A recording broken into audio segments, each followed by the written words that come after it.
अभी जम्मू कश्मीर से आ रहा हूं और केवल यहां की सभा के लिए आया हूं, अन्यथा मेरे और भी कार्यक्रम थे। मैंने कहा नहीं, मैं जाऊंगा सरथला में, मैं इस बार जरूर जाऊंगा, 24 में मैं जरूर जाऊंगा। और बहनों भाइयों, मैं इसीलिए आया हूं आपसे कहने के लिए, जो लोग गुमराह कर रहे हैं उनके गुमराह में आने की आवश्यकता नहीं। ये लोग कभी नहीं आएंगे। फिर जाति के सौदागर उपयोग करेंगे, बाद में सौदेबाजी करके गायब हो जाएंगे। हमें किसी भी ऐसे व्यक्ति के बहकावे में नहीं आना है जिससे हमारा राष्ट्र धर्म खतरे में आए।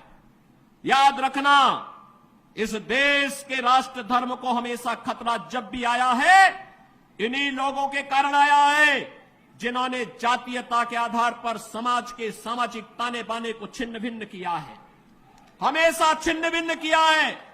और बहनों और भाइयों, मैं आपको इस बात के लिए आश्वस्त करता हूं कि कोई माई के लाल बाल बांका नहीं कर सकता है। सुरक्षा की इतनी पुख्ता व्यवस्था हमने की है यूपी के अंदर। आज आप देखते होंगे बड़े बड़े दुर्दांत माफिया और अपराधी किस कदर उनकी दुर्गति हो रही है। आप देख रहे होंगे, जिनके नाम से ही लोग कर्फ्यू जैसा माहौल होता था, आज उनकी दुर्गति क्या है, हर व्यक्ति देख रहा है। इन माफिया और अपराधियों की स्थिति क्या है, आप रोज सोशल मीडिया के प्लेटफॉर्म को उठा करके देखते होंगे।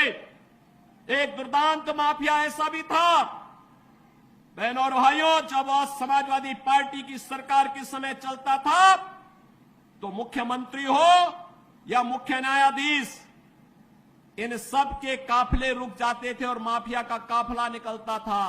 और जब हमने कार्रवाई की उस माफिया के खिलाफ और उसको रगड़ करके कोर्ट के सामने प्रस्तुत किया तो उसकी पैंट गीली हो गई थी,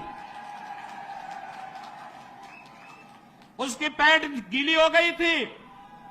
और तब हमने कहा था, उस समय उसको हमने कहा था, कानून को रौंदने वाले, आज कानून कितना बड़ा होता है यह एहसास हो रहा है कि नहीं हो रहा है।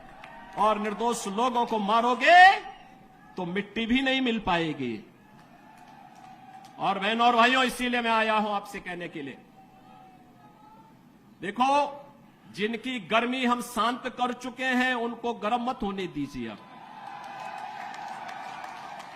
इस क्षेत्र को विकास की मुख्य धारा के साथ जुड़ने दो। उनकी सबकी गर्मी शांत हो गई है, वे गए काम से। और इसीलिए मैं आप सबसे अपील करने के लिए आया हूं कि पूरे देश की एक आवाज है, पूरा देश एक ही स्वर में बोल रहा है। और वह बोल रहा है कि फिर एक बार मोदी सरकार, फिर एक बार